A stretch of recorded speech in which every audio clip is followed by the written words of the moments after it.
Welcome back to another video. In this video, we are going to talk about the Pythagorean and the quotient identities. I'm going to show you how to derive them, and then I'm actually going to show you how to use them, to solve some problems, okay? So first, let's just start with the Pythagorean identities.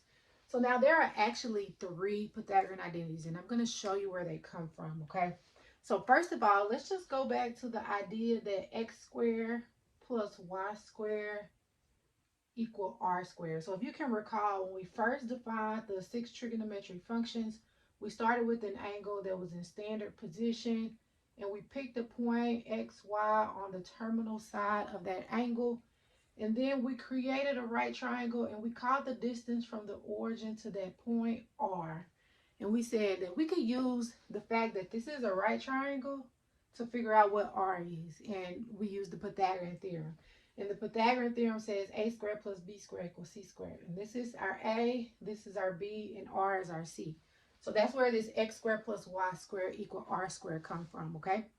So now we're going to find the three Pythagorean identities by actually going through and dividing everything by first x squared, or first r squared. We're going to do r squared first, then x squared, then y squared. So that's going to give us three different identities. So remember, it's legal to divide as long as whatever I do it to everything. So I'm first dividing everything by r squared. Now, when I divide everything by r squared, I get x squared over r squared, which can also be written as x over r squared, because if I'm squaring this parentheses, I square everything inside of it. Y over r squared can be written as y over r squared, or y squared over r squared can be written as y over r squared. And then r squared over r squared, since the numerator and denominator is the same, that's 1. Well, recall that x over r is which trigonometric function? It's the cosine. If you said cosine, you're correct. So x over r squared is the same as saying cosine squared theta. Y over r is the sine function. So that's the same as saying sine squared theta. So x over r is cosine. So we take, this is the same as saying the cosine of an angle squared. Y over r is sine. So this is the same as saying sine of an angle squared. So here we get our first Pythagorean identity. Cosine squared plus sine squared equal 1. That's our first Pythagorean identity. Okay? Now let's get the second. Let's go back and start with x squared plus y squared equal r squared. This time we're going to divide everything by x squared. And remember, that's legal as long as whatever we do to one side, we do it to the other side. So we do it to everything. X squared over x squared is 1. Y squared over x squared is the same as saying y over x squared. And r squared over x squared is the same as saying r over x squared. Well, recall that y over x is the tangent of theta. So this is the same as saying tangent squared theta. And r over x. So remember, x over r is cosine. And so r over x would be the reciprocal. And we just previously talked about the reciprocal of cosine being the secant. So this is secant squared theta. And so this gives us our second Pythagorean identity. Okay? Now there's a third one. The third one we're going to get to by dividing everything. So starting with x squared plus y squared equal r squared again. This time we're going to divide everything by y squared. So this can be rewritten as x over y squared. And y squared over y squared is 1. And r squared over y squared can be written as r over y squared. Now recall x over y. So y over x we know is tangent. The reciprocal of tangent, x over y is the reciprocal. So the reciprocal of tangent is cotangent. So this will be cotangent squared theta plus 1 equal. And then think about what r over y is. Y over r is sine. The reciprocal of that, r over y is the reciprocal, will be cosecant. So this will be cosecant squared theta. And so this gives us our three Pythagorean identities. Cosine squared theta plus sine squared theta equal 1. 1 plus tangent squared theta equals secant squared theta. And cotangent squared theta plus 1 equal cosecant squared theta. So we will be using these a lot throughout this entire class. Okay, so I just showed you the Pythagorean identities. Now I want to show you how to get the quotient identities, okay? So quotient, we'll get those by dividing cosine of theta by sine theta and vice versa. We'll divide sine theta by cosine of theta. So this is going to get us our two quotient identities. So first of all, recall that cosine is x over r and sine is y over r. So this is the same as saying x over r divided by y over r. Now you also have to dig back deep to see what do you do when you divide fractions. Well, whenever you have a fraction divided by a fraction, you may have learned in middle school you do the keep, change, flip. That's where you keep the first fraction, you change the division and multiplication, and then you flip the last fraction. Well, that still applies here. So you keep that first fraction, the fraction in the numerator, you change division to multiplication, and then you take the reciprocal of the bottom fraction. So that becomes r over y. So you get x over r times r over y. The r's cancel, and that leaves you with x over y. X over y is the cotangent function, cotangent of theta. So when you do cosine over sine, you get the cotangent function, alrighty? Let's see what happens when you do sine over cosine. What do y'all think is going to happen? Alrighty, so remember sine is y over r. Cosine is x over r. You do the same thing because you have a fraction divided by a fraction. That becomes y over r times r over x. The r's cancel, leave you with y over x. Y over x is tangent theta. So if you said you thought that it was going to be tangent theta, that is correct. And actually, I shouldn't just be boxing this because it's the whole thing that we want. It's the cosine of theta. So these are the two identities. Cosine of theta over sine theta equal cotangent theta. So this is what I should be boxing, that whole thing. And then sine of theta over cosine theta equal tangent theta. So those are our two quotient identities, okay? Okay, so now I want to show you how you use the Pythagorean and quotient identities to solve different problems, solve for different trigonometric values. So this first example, we want to find sine of theta and tangent of theta, given that cosine of theta is negative square root of 3 over 4, and sine of theta is positive, okay? So first thing I want to do is I want to find the sine of theta, and I'm given the cosine of theta. So what I want to do is I want to use one of the identities that has both sine and cosine in it. And the one that has both sine and cosine is that very first Pythagorean identity that we derived, which was sine squared theta plus cosine squared theta equal 1. So I may have wrote it cosine squared theta plus sine squared theta, but because addition is commutative, that means you can flip it, you get the same thing. It doesn't matter which order you put it in, okay? So sine squared theta plus cosine squared theta equal 1. We know that cosine of theta is negative square root of 3 over 4. So we're going to replace cosine squared theta with negative square root of 3 over 4. And we're squaring that. Don't forget the square, because we are squaring the cosine of theta. And we're going to use this to solve for sine, okay? So we get sine squared theta plus, now when I square it, I square the top and the bottom. Square root of 3 squared is 3, and 4 squared is 16. So I get 3 over 16.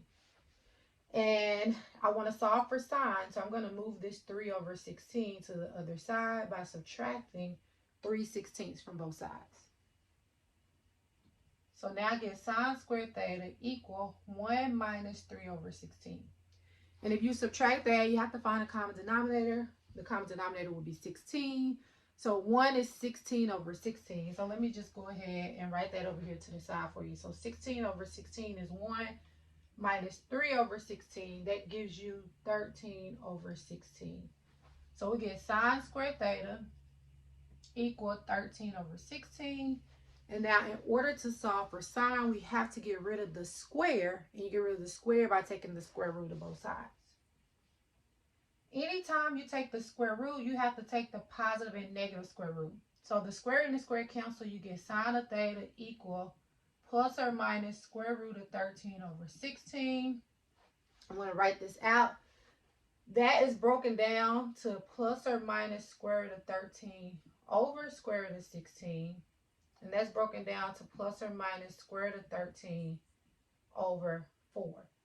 Now the question is, do we take both positive and negative answers, or do we just take one? And because in the problem it told us that sine of theta was positive, then we only want the positive value, so we could get rid of the negative one. And so our final answer for sine of theta would be square root of 13 over 4. Okay, I know that was a lot. So we used the Pythagorean identity because it had sine and cosine in it, and we knew cosine and we wanted to find sine. We plugged it in and we solved it. Everything else was just algebraic manipulations, okay? So let me know if you have any questions about the process that I did to get here, okay? Put them in the comments below.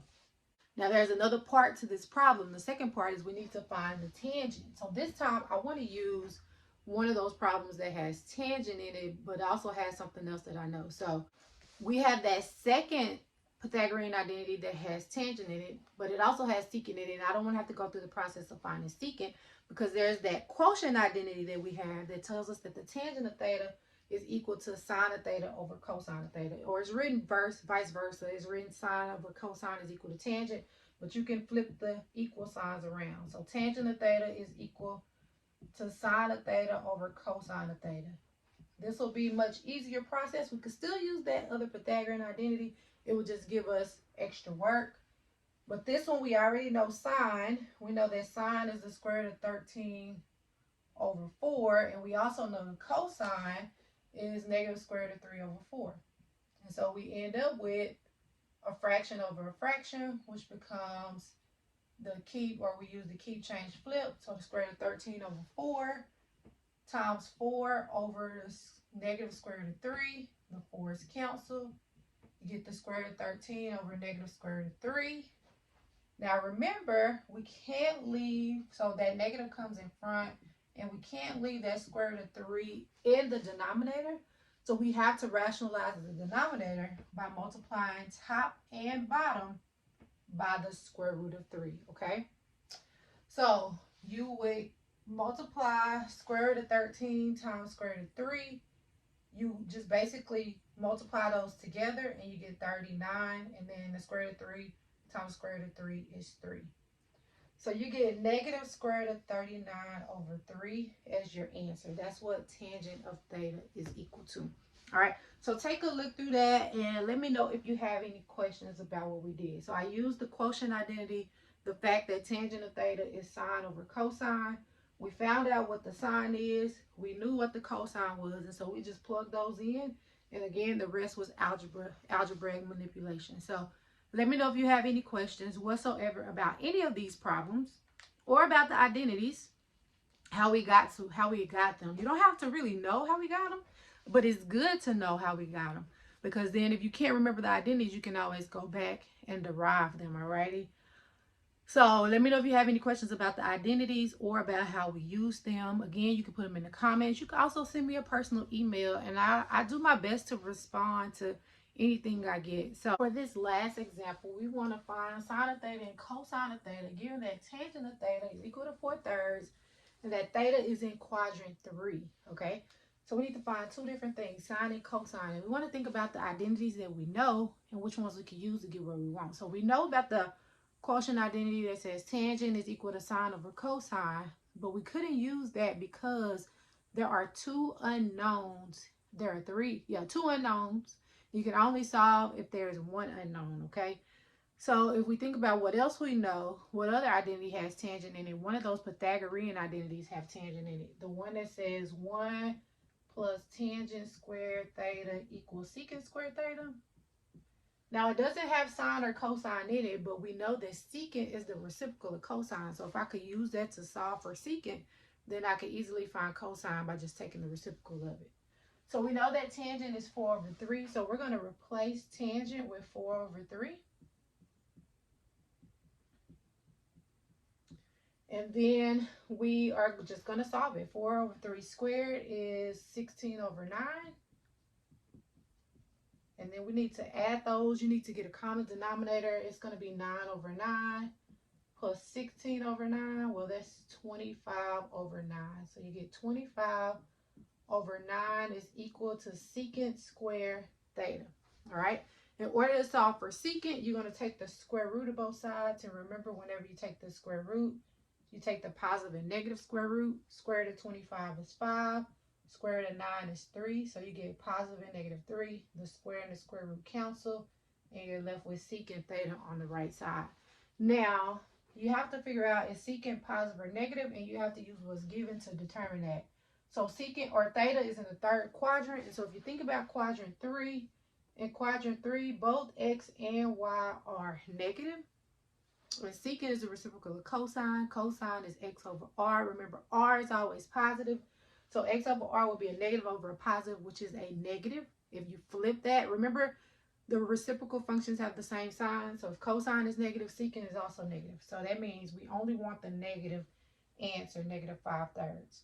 Now that gives us secant, but we can easily find cosine by just taking the reciprocal of secant. That's cosine of theta equal to negative 3/5. And that's an S. I don't know what it looked like, but it's an S. So cosine of theta is equal to negative 3/5. So that's the first part.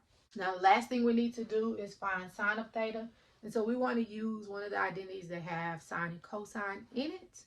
Or we could use the one that has tangent and cosine in it. Either one. You can use either one. But I'm going to go ahead and use the Pythagorean identity that says sine squared theta plus cosine squared theta equal 1. Well, we know now that cosine of theta is negative 3/5. So we're going to replace cosine with negative 3/5. And don't forget the square. You have to square it. So sine squared theta is, or sine squared theta plus 9/25 equal 1.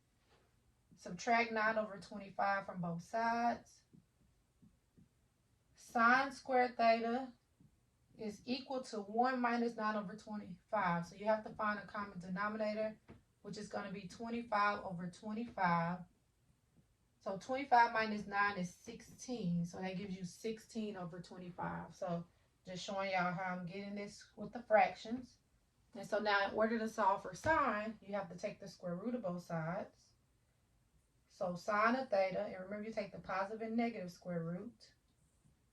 Sine of theta is plus or minus square root of 16/25. Well, square root of 16 is 4. Square root of 25 is 5. So sine of theta is plus or minus 4/5, but again, it's in the third quadrant. In the third quadrant, y is negative. Remember, sine is y over r. R is always positive. So that means sine is negative. Your sine is going to be negative 4/5. And so that's how you find sine of theta and cosine of theta, given the fact that tangent of theta is 4/3, and also given the fact that the angle's in quadrant 3.